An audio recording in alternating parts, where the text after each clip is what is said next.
gusto saludarlos, amigos, una vez más, un sábado más que usted nos permite llegar hasta el interior de sus hogares, que nos permite llevarle consejos de salud, pero sobre todo de prevención, y siempre de la voz de los expertos, de los profesionales de la salud, que le van a ayudar a usted a entender y comprender la importancia que tiene la salud equilibrada en nuestra vida. Hoy está con nosotros un buen amigo, el doctor Osmar Bojorge. Él es médico internista y diabetólogo, se ha enfocado en la diabetología y también pues en temas de cuidado y la prevención de la misma. Doctor, bienvenido a este que es su programa. Muchas gracias. Le agradezco al Laboratorio Farmalab por una nueva oportunidad de estar aquí reunidos y que podamos conversar sobre temas médicos de interés a la población. Por supuesto, y de interés, y que principalmente le tienen que ayudar a usted a entender. Acá no buscamos la manera de que usted se sienta mal, sino todo lo contrario, que vaya tomando los tips de lo que se habla acá y usted diga, ok, yo he tenido este síntoma, me siento identificado con este otro, y su siguiente acción debería de ser consultar con su médico de confianza o buscar médicos como el doctor Bojorge. Bueno, arranquemos, doctor, con un tema que estigmatiza tanto a la sociedad, que nos puede hacer llegar a sentir mal psicológicamente, pero que nos hace sentir peor en temas de salud, que es la estigmatización de la obesidad, doctor.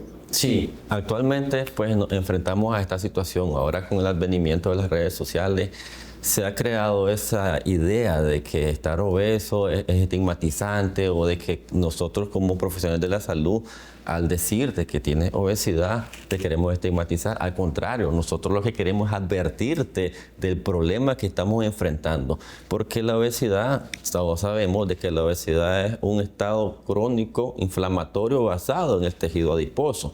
Y esto es un factor de riesgo importante para desarrollar muchas enfermedades crónicas como síndrome metabólico, ovarios poliquísticos, prediabetes, diabetes, hipertensión, ácido úrico alto, colesterol alto, triglicéridos altos, entre otras. Por supuesto, doctor. Hablando siempre de la estigmatización y con base a la experiencia propia. Sí. Cuando a un niño le dicen estás gordito, ahí puede ser estigmatización y usted puede sentirse ofendido. Sin embargo, que el niño esté en un estado de obesidad, ¿y por qué le menciono el niño? Porque cuando nosotros veíamos, o ustedes, mejor dicho, los médicos veían casos de obesidad, veían casos de hipertensión, veían casos de diabetes, que son enfermedades crónicas que se desarrollan a lo largo del tiempo, lo veían con pacientes adultos mayores, pero cada vez esa brecha o ese grupo etario se ha venido reduciendo y ahora vemos jóvenes con complicaciones, ¿no es así? Así es. Entonces ahí la importancia, ¿no? Tomando en cuenta lo que acabas de mencionar anteriormente, te voy a decir algo de que es estadístico. México es el primer país a nivel mundial con obesidad infantil. Es el segundo país de obesidad de adultos, solamente superado por los Estados Unidos. Y ya sabes que es un país que pertenece a la parte de Norteamérica, pero tiene todas las costumbres latinoamericanas. Y nosotros vivimos en un país latinoamericano, ya sabes, Nicaragua, Honduras, Guatemala, El Salvador, etc. ¿Verdad? Entonces, teniendo en cuenta estas estadísticas, te vas a dar cuenta que el problema es enorme.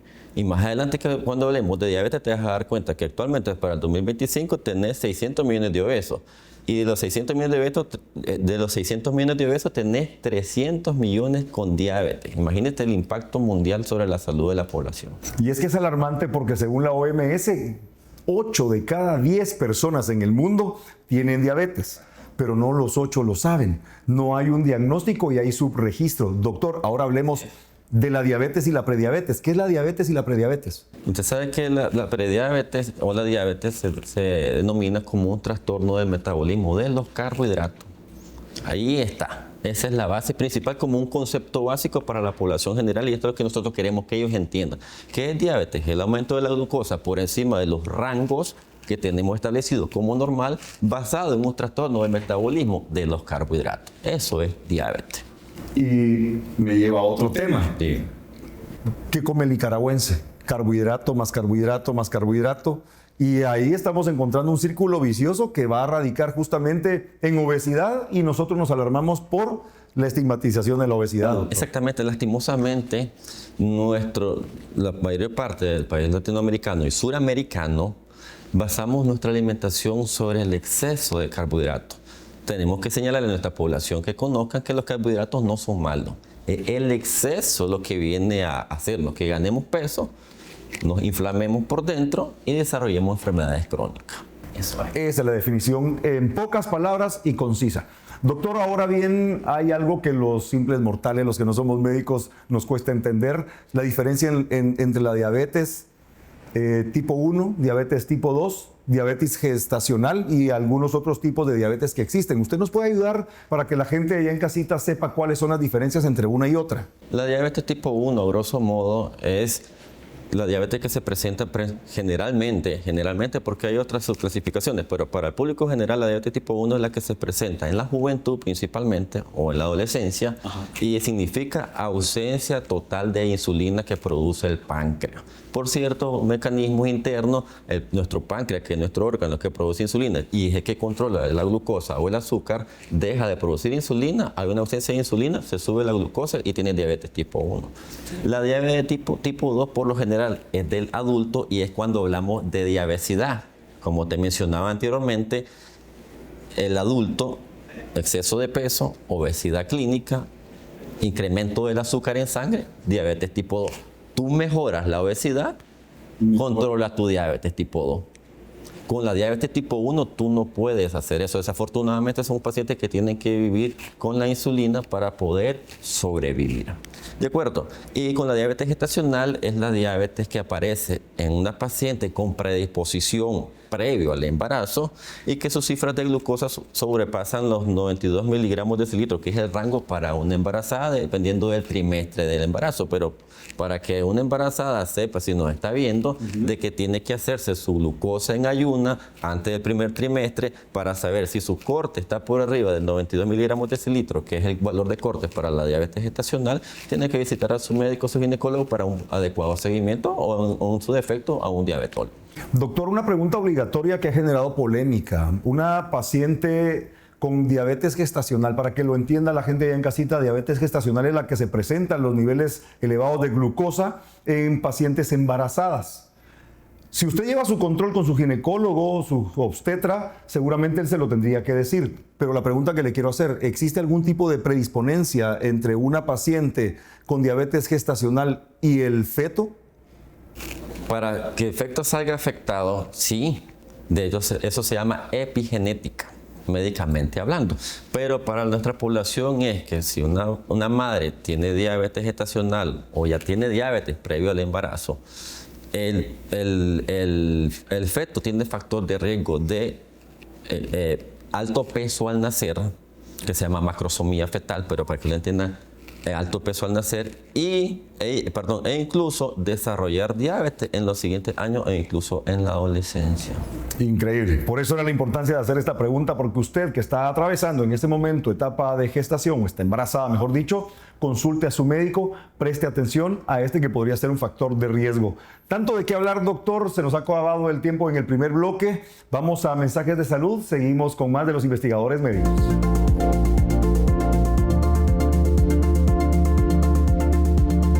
Lo más importante es su salud. Por eso, ante cualquier cambio, síntoma, dolor o manifestación, recuerde consultar a su médico. El tratamiento adecuado puede salvar su vida. La prevención hace la diferencia. Oconex es un coadyuvante en la terapia contra el cáncer. Dentro de sus componentes se destacan varias biomoléculas como el ácido lágico, la fisetina, el muricatenol, entre algunos otros, que sinérgicamente tienen la capacidad de tener un efecto en la progresión y desarrollo de un cáncer.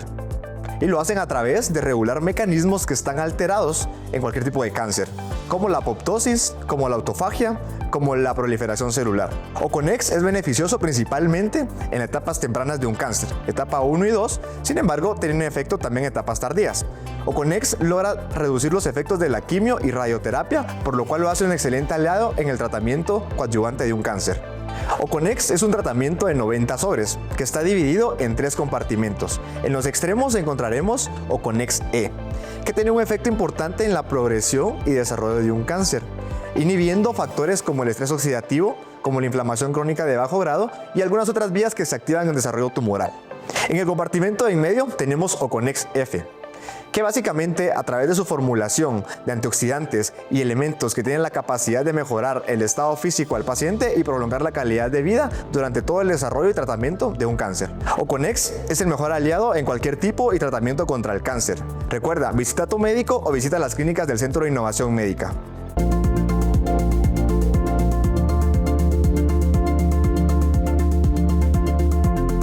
Gracias amigos por continuar en sintonía de los investigadores médicos. Hoy hablando de temas súper importantes, la resistencia a la insulina, la diabetes, la prediabetes, cómo identificarla. Y justamente de eso vamos a hablar con el doctor Bojorge, que nos aclare esas dudas que podamos tener nosotros allá en casita. Doctor, muchas veces confundimos una pigmentación obscura que nos aparece en nudillos, que nos aparece en el cuello y que nosotros creemos que es falta de higiene o que nos estamos percudiendo, por decirlo de alguna forma. Nos ponemos crema, nos queremos lavar de más, pero eso no es mugre, no es suciedad la que tenemos en el cuerpo. ¿Qué es?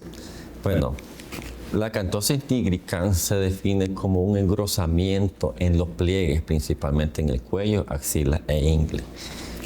La acantosis nigricans es patognomónica de la resistencia a la insulina.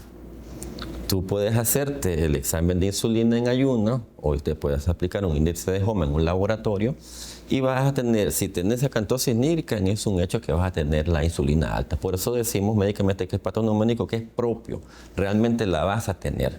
Entonces, la acantosis nigricans, como tú mencionabas anteriormente, se confunde, no que el sol me está manchando, no que me compré una cadena que no era original y me manchó el cuello. No, la acantosis nigricans obedece realmente a la resistencia a la insulina, y la resistencia a la insulina ya sabemos que es un predisponente para desarrollar prediabetes y diabetes. Doctor, un paciente, hablando de las 4 P's que ustedes los médicos mencionan, para que lo podamos poner en un lenguaje tanto coloquial, para que alguien que no ha sido diagnosticado, pero que está padeciendo este tipo de signos que aparecen en su organismo, vaya de inmediato a consultar con su médico de confianza. ¿Cuáles son las 4 P's, doctor? Bueno, las 4 P tenemos polidipsia, que es bastante sed, polifagia, que es mucha hambre, pérdida de peso, y poliuria, que este es uno de los signos. Poliuria es ir a orinar muchas veces seguidas, y principalmente por la noche, que también se llama nicturia.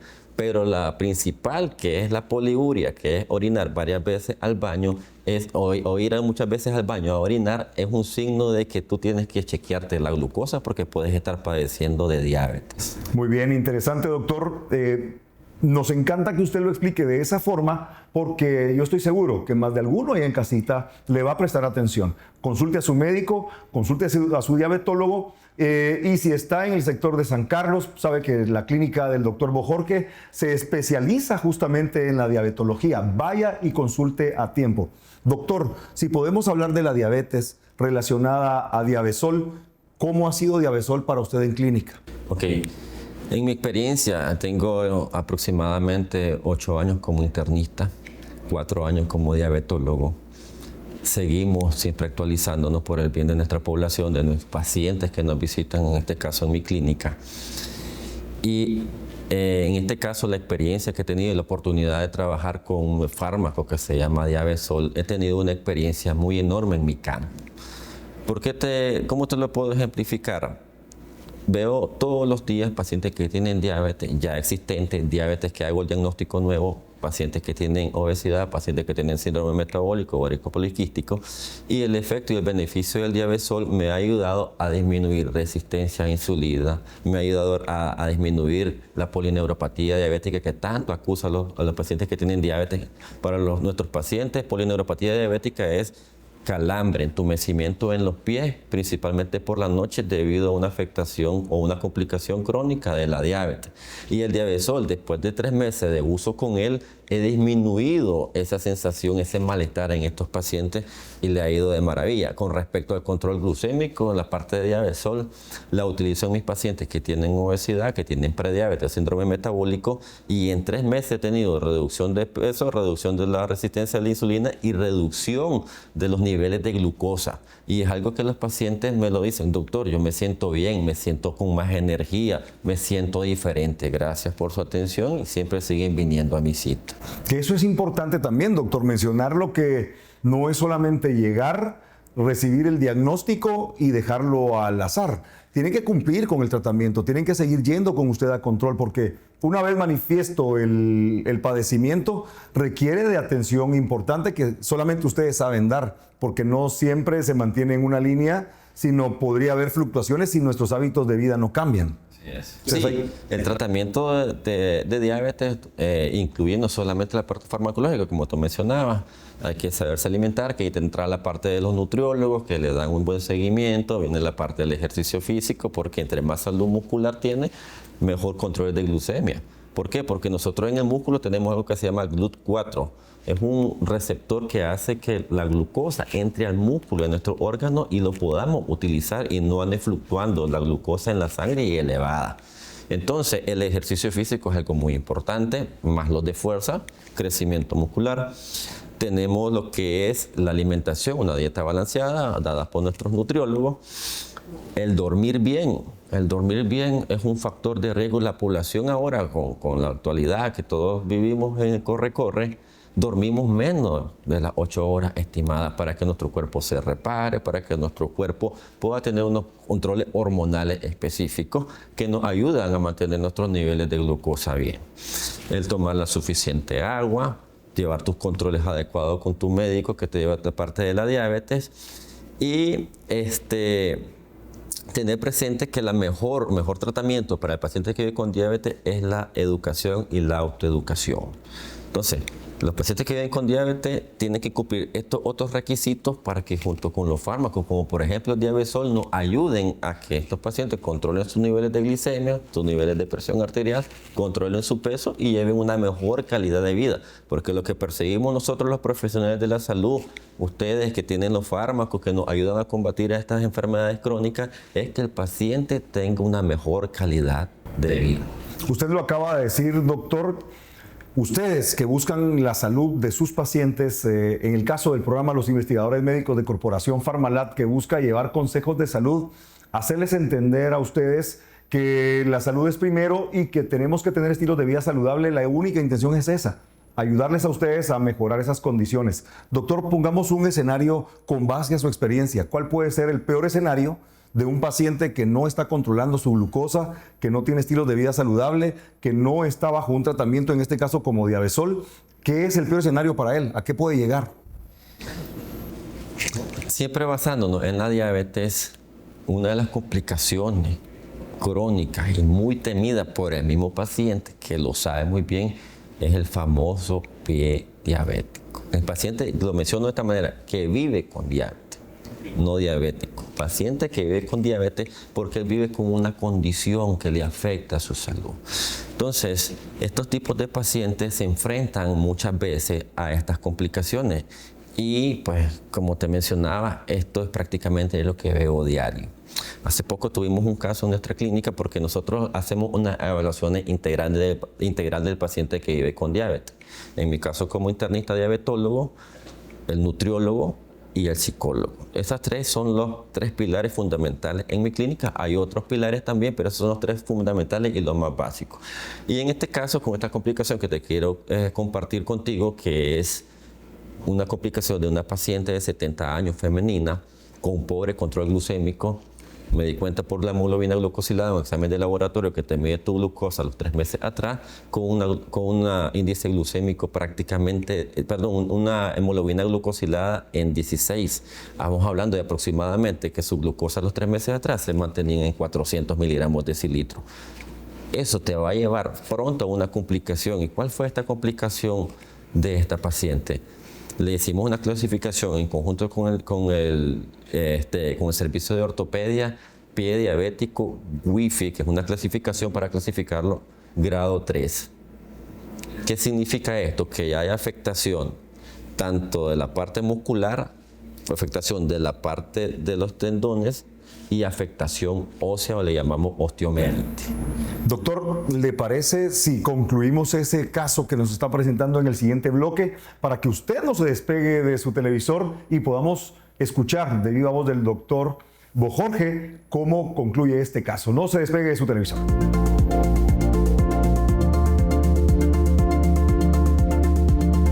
Lo más importante es su salud. Por eso, ante cualquier cambio, síntoma, dolor o manifestación, recuerde consultar a su médico. El tratamiento adecuado puede salvar su vida. La prevención hace la diferencia.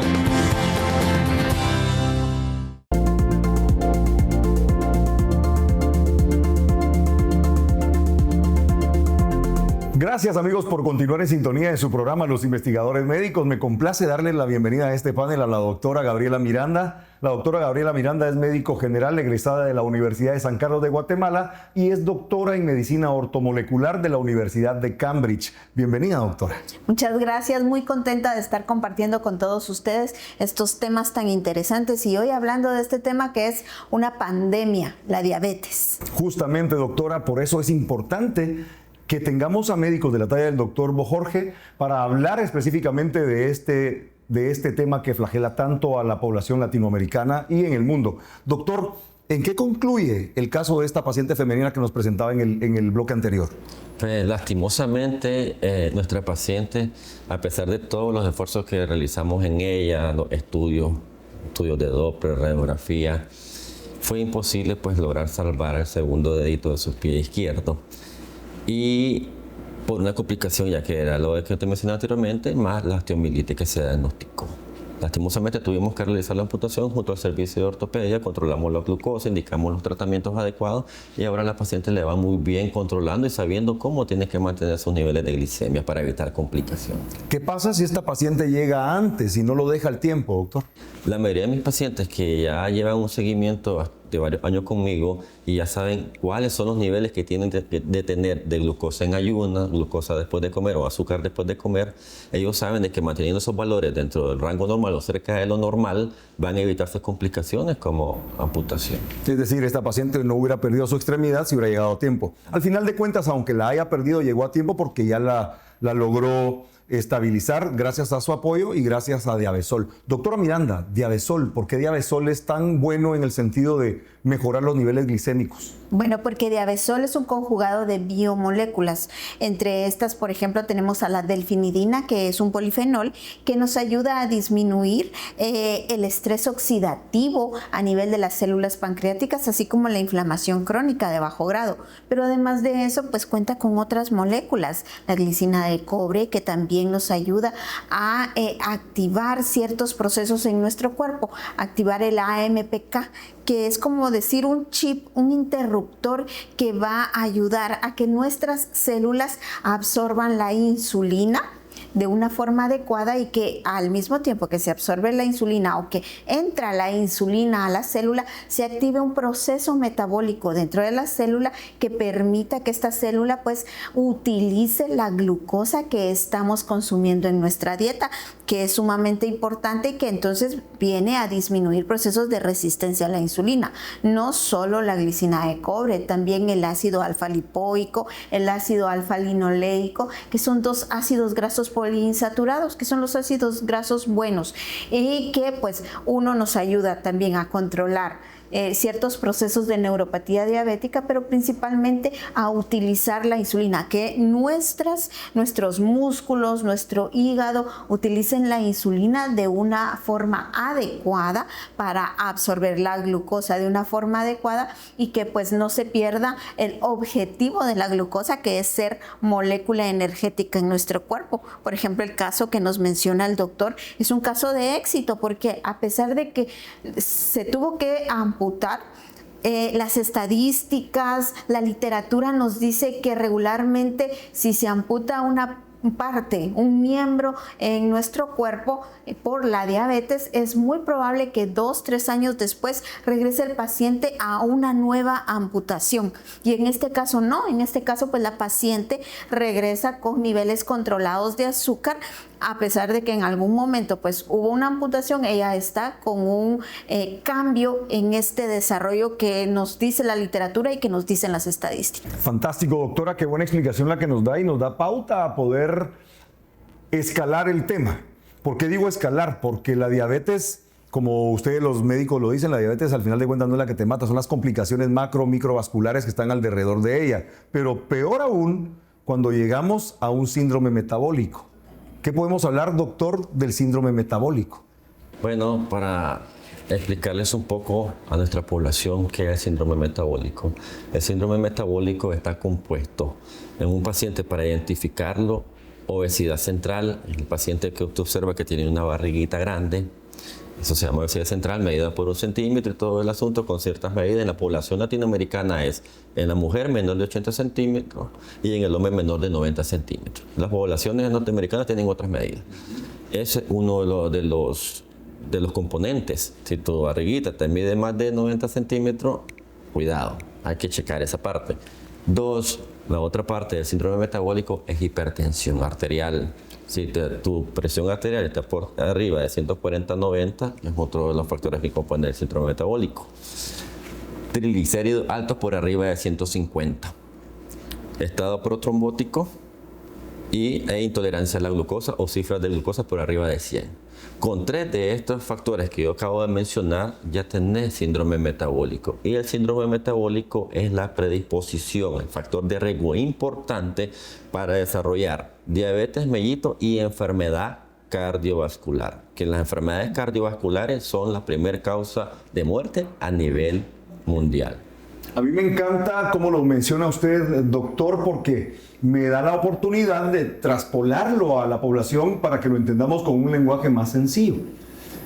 Y es que, por ejemplo, cuando nosotros queremos ver un lago limpio, un cuerpo de agua limpio, pero no dejamos de botar agua sucia en él, difícilmente este lago se va a aclarar, va a mejorar o se va a purificar, por decirlo así. ¿Por qué lo menciono? Porque Diabesol por sí mismo puede darle buenos resultados a cualquier paciente que esté cursando en este momento las patologías que estamos mencionando, en este caso prediabetes, diabetes o síndrome metabólico. Pero ¿qué pasa si a Diabesol le agregamos estilos de vida saludable? ¿Cómo va a ser la recuperación de ese paciente, doctora? Bueno, definitivamente estilos de vida saludable son el otro pilar para que un organismo funcione adecuadamente. En este caso, pues, la alimentación, la actividad física. Se dice que tienen que ser más o menos 150 minutos a la semana que realicemos de actividad física. Esto dividido en todos los días de la semana. Más o menos son 25 minutos de actividad física, que es importante que sepamos que no es lo mismo que vayamos de nuestra casa al mercado a hacer las compras. Esa actividad física no nos sirve. Nos sirve, por ejemplo, la caminata que se realiza en la mañana como actividad física propia, como ejercicio que toman muchas personas. ¿Por qué? Porque los neurotransmisores que se producen durante el ejercicio son distintos a los neurotransmisores que se producen, por ejemplo, al querer hacer un mandado. Estos van a ser neurotransmisores de estrés, mientras que en el otro son neurotransmisores que nos van a generar armonía y tranquilidad dentro de nuestro cuerpo, y eso también ayuda a que nuestro metabolismo trabaje adecuadamente. Así que la actividad física es un pilar sumamente importante. La nutrición balanceada también es otro pilar importante, y recordemos que nutrición es un plan nutricional o una forma de nutrirse que es distinto para cada individuo. Todos los individuos tenemos requerimientos totalmente distintos, y la base es tomar lo más sano, pero en las cantidades, en las porciones específicas para cada individuo, para obtener las calorías necesarias que necesita nuestro cuerpo. Fantástico, doctora. Nos queda justo el tiempo para que el doctor Bojorge le haga la invitación y la recomendación final a sus televidentes. Como recomendación general, le puedo invitar a la población, en base a esta charla que hayan escuchado el día de hoy, si se identifican con alguna de las situaciones que hemos mencionado, como la obesidad, como que si le ha salido alguna cifra de glucosa elevada, si le han dicho que tiene presión alta, que acudan a su médico para un adecuado chequeo y prevenir o diagnosticar principalmente las enfermedades a tiempo. Recordemos que la diabetes, la obesidad son enfermedades crónicas, y en este caso visitar a un profesional capacitado para que le brinde las recomendaciones necesarias y el tratamiento adecuado. Fantástico, doctor Bojorge. Doctora Miranda, gracias por estas explicaciones que nos han dado a lo largo de este programa. A usted, mi querido amigo allá en casita, solo lo invito para que no se pierda su programa Los Investigadores Médicos.